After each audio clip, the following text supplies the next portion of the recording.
I hope कि आप सब खैरियत से होंगे, मज़े में होंगे। Easy approach to science channel से आज हम एक बहुत ही इम्पॉर्टेंट, खूबसूरत और इंटरेस्टिंग टॉपिक करेंगे। जी हाँ, आज हम डिस्कस करेंगे Bohr atomic model. Bohr atomic model chemistry में एक ख़ास मकाम रखता है, इसको बहुत अहमियत हासिल है। उसकी वजह यह है कि जितने भी हमारे बॉन्डिंग से रिलेटेड टॉपिक्स हैं वो बोहर एटॉमिक मॉडल पे बेस करते हैं। इसलिए बोहर एटॉमिक मॉडल को समझने के लिए आप ये पूरी वीडियो देखें ताकि आपका कॉन्सेप्ट जो है वो अच्छी तरह बन सके। तो बोहर एटॉमिक मॉडल को पढ़ने से पहले हमें ये पता होना चाहिए कि बोहर एटॉमिक मॉडल ख़ुद किस मॉडल या किस थ्योरी पे बेस करता है। तो मैं आपको बताता चलूँ इसकी थोड़ी सी हिस्ट्री कि 1901 में एक साइंटिस्ट थे सर मैक्स प्लैंक। इन्होंने एक थ्योरी दी जिसे हम क्वांटम थ्योरी ऑफ रेडिएशंस कहते हैं, जिसके मुताबिक ये था कि जो वेव है या रेडिएशन जो है वो कभी भी कंटिन्यूस मैनर में नहीं चलती बल्कि डिसकंटिन्यूस मैनर में चलती है। ठीक है। सो बोहर ने अपनी जो थ्योरी थी या अपना जो मॉडल था इसकी बेस मैक्स प्लैंक की इस थ्योरी क्वांटम थ्योरी ऑफ जो रेडिएशन थी इसको बनाया। और मैक्स प्लैंक को इनके इस अचीवमेंट्स पे, इनकी इस थ्योरी पे या इनके इस मॉडल पे एक स्वीडन की गवर्नमेंट से इनाम भी दिया गया, प्राइज़ भी दिया गया, जिसे हम नोबेल प्राइज़ कहते हैं। और इनको ये इनाम 1918 में दिया गया था। ठीक है। तो इसी थ्योरी को बुनियाद बना के बोहर ने अपना जो मॉडल था वो पेश किया। ठीक है। तो अब हम बोहर एटॉमिक मॉडल की तरफ आते हैं। तो बोहर ने 1913 में अपना मॉडल पेश किया और इनको भी इनकी इस अचीवमेंट पे, इनकी इस जो है थ्योरी पे या मॉडल पे स्वीडन की गवर्नमेंट से जो है वो एक नोबेल प्राइज़ मिला, जो कि तकरीबन 1922 में मिला था। ठीक है। ये डेनमार्क के वो साइंटिस्ट थे जो कह रहे हैं कि जिन्होंने केमिस्ट्री में एक नई जिद्दत पैदा की और इनकी एक नई पहचान ये थ्योरी बनी थी। ठीक है। सो अब हम इसके पास्टुलेट्स देखेंगे कि जो इसके पास्टुलेट्स हैं, यानी कि जो बोहर ने अपनी थ्योरी में अपने एक्सपेरिमेंट से जो बातें अखज़ की थी वो क्या थी। ठीक है। तो आए जी अब डिस्कस करते हैं वन बाय वन। इसके 5 पास्टुलेट्स हैं वो समझते हैं और डिस्कस करते हैं। ठीक है। सो इसका पहला पास्टुलेट्स जो है वो क्या है, यहाँ पे मैं हेडिंग दे देता हूँ postulates.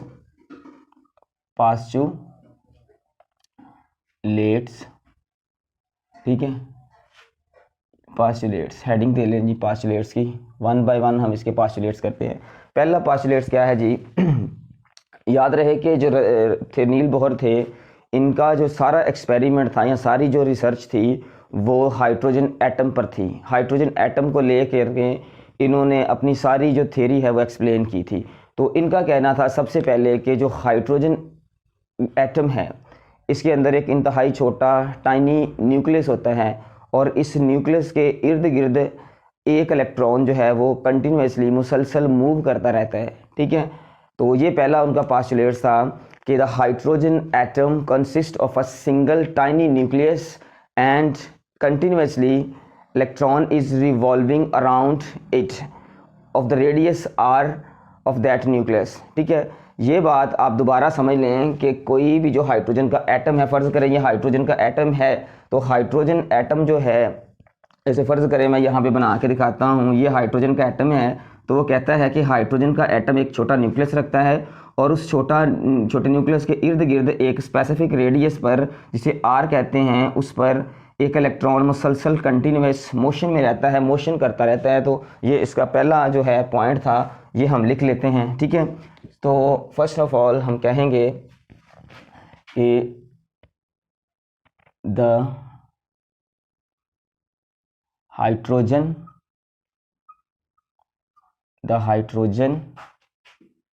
Atom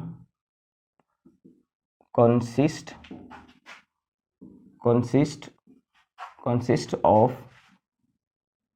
tiny nucleus and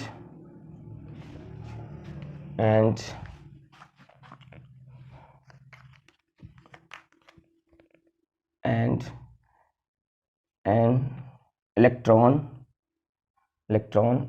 is revolving around it continuously। ठीक है जी। कंटिन्यूसली। ठीक है, ये इसका फर्स्ट पॉइंट है जी कि जो इलेक्ट्रॉन है वो हमेशा इसके इर्द गिर्द क्या करता रहता है, मूव करता रहता है। ठीक है, अब नेक्स्ट पॉइंट जो इन्होंने अपनी थ्योरी से जो है निकाला था वो ये था कि इलेक्ट्रॉन्स के पास फिक्स्ड एनर्जी होती है। ठीक है, each orbit has fixed energy that is quantized. ठीक है, इसका क्या मतलब है? क्वांटाइज्ड का मतलब होता है मैयड शुदा, तोला हुआ, यानी कि जिसको ऑलरेडी कह लें कि मैयड किया हो, जो तब्दील ना हो, फिक्स्ड हो। तो उनका कहना था कि कोई भी ऑर्बिट है, कोई भी शेल है, कोई भी एनर्जी लेवल है, उसकी एनर्जी जो होती है वो हमेशा फिक्स्ड होती है। जैसे फ़र्ज़ करें अगर ये हमारे पास शेल है, के शेल है या के ऑर्बिटल है, ऑर्बिट है सॉरी, तो इसकी एनर्जी जो है इन इलेक्ट्रॉन्स की वो क्या है, फिक्स्ड है, वो इससे नहीं मिलती। ये इसकी अपनी एनर्जी है, इनकी अपनी एनर्जी है, यहाँ पे आने जो आएंगे इलेक्ट्रॉन्स उनकी अपनी एनर्जी है। ठीक है ना, तो ये उन्होंने बात यहाँ पे की थी कि हर ऑर्बिट के अंदर पाए जाने वाले शेल्स के अंदर अपनी एनर्जी होती है, स्पेशल एनर्जी होती है और फिक्स्ड एनर्जी होती है। सो यहाँ पे हम यहाँ पे इसको दूसरा पॉइंट जो है वो दे सकते हैं कि आप लिख सकते हैं यहाँ पे कि एवरी ऑर्बिट शेल और एनर्जी लेवल। ठीक है, कोई भी आप इसको नाम दे सकते हैं। Energy level has fixed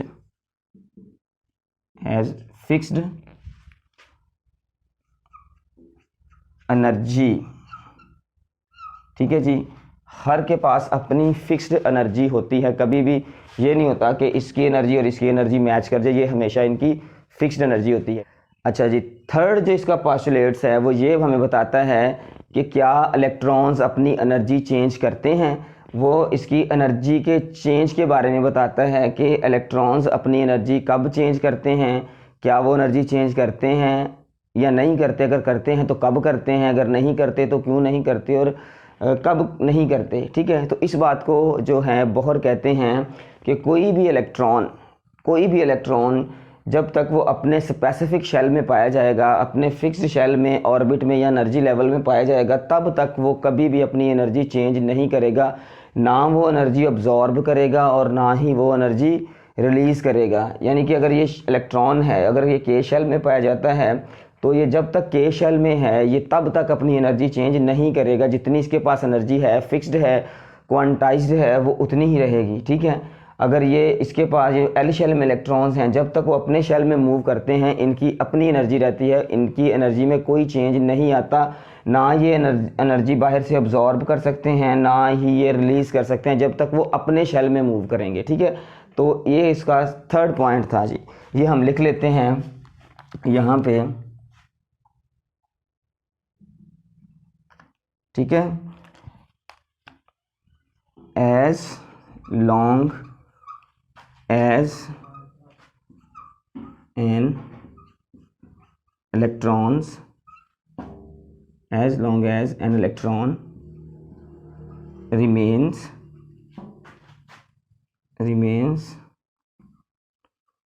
its orbit, shell और energy level, anything जो भी आप मुनासिब समझें। as long as an electron remains its orbit, it does not absorb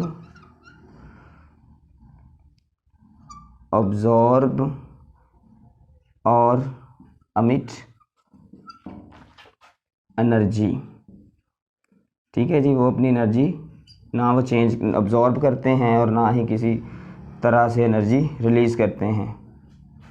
ठीक है, ये इसका पॉइंट हो सकता है थर्ड वाला कि वो अपनी कभी भी एनर्जी चेंज नहीं करते। हाँ, साथ में ये आप लिख सकते हैं दे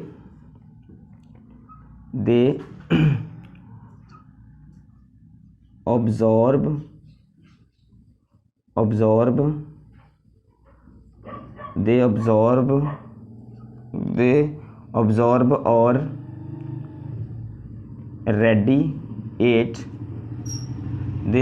और radiate energy when they jumps from one orbit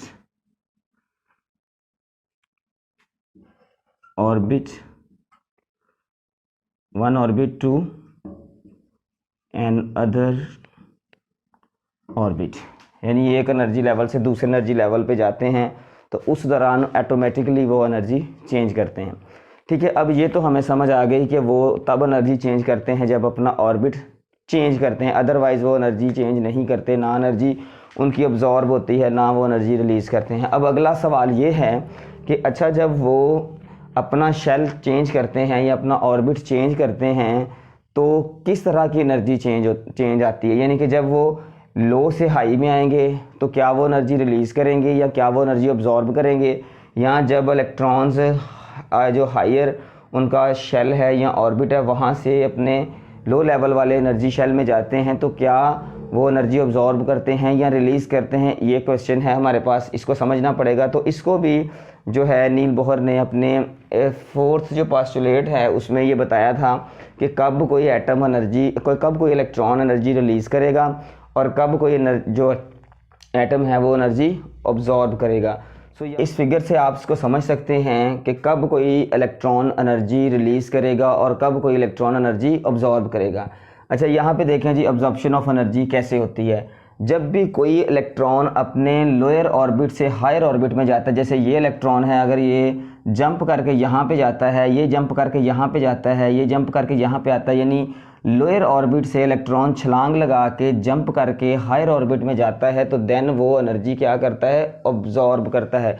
इस बात को आप इस तरह याद रख सकते हैं कि अगर फ़र्ज़ करें हमने पहाड़ पे चढ़ना हो, नीचे से ऊपर चढ़ना हो, या हमने सीढ़ियों के साथ जो है अपनी दूसरी या तीसरी बिल्डिंग पे जाना हो, तो उस वक्त क्या होता है, हमें एनर्जी की ज़रूरत होती है, हम एनर्जी ऑब्जॉर्ब करते हैं। हम फ़र्ज़ करें पानी पिएंगे या हम कोई और चीज़ खा के कहेंगे कि यार पहाड़ पे चढ़ना है, कोई चीज़ खा लें, उस टाइम हम एनर्जी क्या करेंगे, ऑब्जॉर्ब करेंगे। तो इसी तरह जो इलेक्ट्रॉन होता है जब ये लोअर ऑर्बिट से हायर ऑर्बिट की तरफ जाता है तो उस दौरान ये एनर्जी को क्या करता है, जज़ब करता है, ऑब्जॉर्ब करता है हमेशा। ठीक है, सो इसको हम कह सकते हैं when an electron jumps from lower orbit to higher orbit it absorb energy.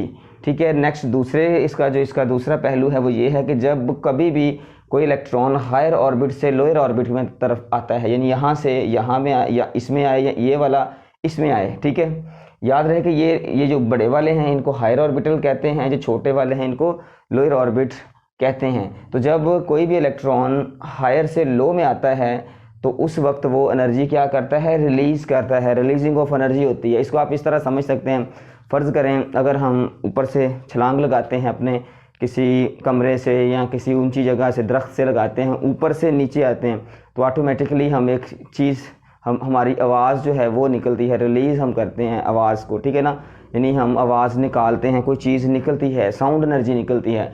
इसी तरह जब इलेक्ट्रॉन जो है क्या करेगा, हायर से लोअर की तरफ आएगा तो वो एनर्जी को रिलीज़ करेगा, एनर्जी को जो है वो अमिट करेगा। तो ये वाला इसका जो पॉइंट है वो हम यहाँ पे अब लिखेंगे, सारे कॉन्सेप्ट को समराइज़ करेंगे कि क्या उन्होंने कहा था। ठीक है जी, वो कहते हैं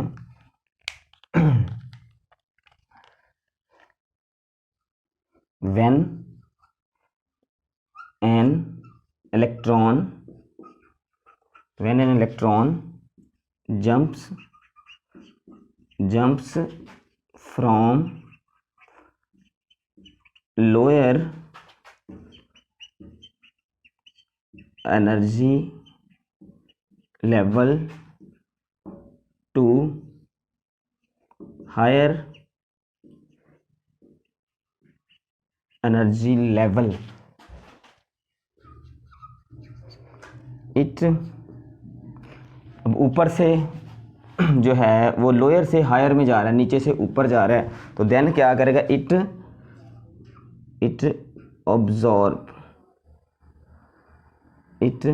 ऑब्जॉर्ब एनर्जी। ठीक है जी, and when an electron jumps from higher orbit to lower orbit, it release energy. ठीक है जी, ये इसका पॉइंट बड़ा ही अहम और बड़ा ही जानदार पॉइंट है। ठीक है जी, कि ये अपनी एनर्जी को किस तरह चेंज में लाता है। इसकी मैथमेटिकल अगर आप देखना चाहते हैं कि मैथमेटिकल कोटेशन क्या होगी, तो आप इस एनर्जी चेंज को यूँ भी याद रख सकते हैं। ये देखें, delta E is equal to E2 minus E1। ठीक है, और याद रखना है कि आपने जो E है यहाँ पे, उसका जो रिलेशन है वो है यहाँ पे ये क्या चीज़ है जी, ये मैं आपको समझाता हूँ यहाँ पे। ठीक है, E यहाँ पे एनर्जी है, H यहाँ पे प्लैंक कांस्टेंट है। ठीक है, अब प्लैंक कांस्टेंट क्या है जी, प्लैंक कांस्टेंट की वैल्यू ये होती है, H जो है ना यहाँ पे, ये प्लैंक कांस्टेंट, और इसकी वैल्यू होती है 6.63 मल्टीप्लाई बाय 10⁻⁻34। ये इसकी वैल्यू है H की यहाँ पे। ठीक है, जिसे हम प्लैंक कांस्टेंट कहते हैं। ये क्या है, इसको न्यू भी कहते हैं, और ये इसकी फ्रीक्वेंसी को रिप्रेजेंट करता है। ठीक है, ये किसी भी इलेक्ट्रॉन की फ्रीक्वेंसी होती है। सो एनर्जी जो है वो डिपेंड किसके साथ करती है, फ्रीक्वेंसी के साथ, कि एनर्जी कितनी होगी वो डिपेंड करती है इस म्यू के साथ। सो ये इसका जो था हमारे पास 4 पॉइंट था। अब एक आखिरी पॉइंट, जो आखिरी पास्टुलेट है, उसका ये है कि इलेक्ट्रॉन जब मूव करता है, ठीक है, तो वो किस एंगुलर मोमेंटम के साथ मूव करता है, उसका एंगुलर मोमेंटम क्या होगा, या वो किस मोमेंटम के साथ मूव करता है। तो इसको भी जो इन्होंने बड़े अच्छे तरीके से मैथमेटिकली तरीके से हमें बताया है कि कौन सा एंगुलर मोमेंटम है जिसके साथ इलेक्ट्रॉन जो है यहाँ पे अपने ऑर्बिट के अंदर मोशन में आता है या मूव करता है। तो वो रिलेशन जो है मैं यहाँ पे लिख देता हूँ, आप इसको नोट कर लें। ठीक है, यहाँ पे लिख देता हूँ जी। ठीक है, ये हमारे पास है जी mvr is equal to NH/2π। ठीक है जी, यहाँ पे m क्या है जी, मैस ऑफ द पार्टिकल या मैस ऑफ इलेक्ट्रॉन है। यहाँ पे v क्या है, फ्रीक्वेंसी ऑफ द इलेक्ट्रॉन है। r क्या है जी, रेडियस ऑफ द एटम है। n क्या है, नंबर ऑफ शेल है। h क्या है जी, ये प्लैंक कांस्टेंट है। और 2π इस सर्कल को या पूरे जो कह लें कि सर्कुलर पाथ को जो है रिप्रेजेंट कर रहा है। सो ये जो थे इसके पॉइंट्स थे, जो पास्टुलेट्स थे, जो नील बोहर ने हमें दिए, और जिसकी बुनियाद पे आज हम बहुत सारी कैलकुलेशन करते हैं, बहुत सारे कॉन्सेप्ट्स को समझते हैं। ठीक है जी, तो उसने यहाँ पे हाइड्रोजन एटम लिया था। मैंने आपको समझाने के लिए ज़्यादा जो हैं शेल्स बनाए हैं ताकि आपको समझ ज़्यादा आ सके। उन्होंने जस्ट हाइड्रोजन एटम लिया था और हाइड्रोजन एटम के लिहाज से उन्होंने सारी अपनी एक्सप्लेनेशन दी थी। तो जी अब ये हमारा टॉपिक यहाँ पे ख़त्म होता है। अगर आपको इस टॉपिक से रिलेटेड या केमिस्ट्री में किसी भी टॉपिक से रिलेटेड आपको कोई भी क्वेश्चन या क्यूरी है, तो आप अपने वैल्यूएबल कमेंट्स में हमें कमेंट्स कर सकते हैं। हम आपको उसका जल्द अज जल्द आंसर देने की कोशिश करेंगे। और अगर आपको ये वीडियो अच्छी लगी है तो चैनल सब्सक्राइब कीजिए, दोस्तों के साथ शेयर कीजिए, बेल आइकन को प्रेस कीजिए, और दुआओं में याद रखिएगा।